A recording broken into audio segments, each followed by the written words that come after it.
నేను ఎప్పుడూ తిరుగుతున్నప్పుడు ఆటో వెనకాల ఉన్నా మీరు ఏదైతే రాస్తారో చదువుతూ ఉంటా. ఒక కొటేషన్ నాకు బాగా నచ్చింది. ఆ కొటేషన్ ఏంటంటే, వర్షం ఎలా పడుతుందని పిల్లలు అడిగినప్పుడు దేవుడు కురిపిస్తున్నారని చెప్పొద్దు, మనం మొక్క నాటితే ఒక్క నీటి బట్టు వర్షం ద్వారా వస్తుందని ఒక ఆటో డ్రైవర్ పెట్టుకున్నారు.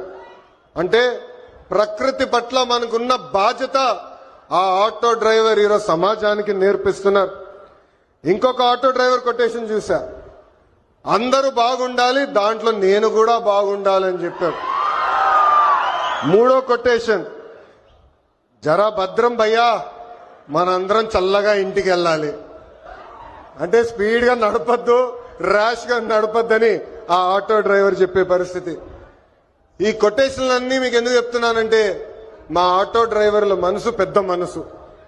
ఎవరన్నా బ్యాగ్ మర్చిపోతే తిరిగి వాళ్ళకి అందిస్తారు, ఎవరన్నా పొరపాటున సెల్ ఫోన్ మర్చిపోతే వాళ్ళ ఇంటికి చేర్చుతారు.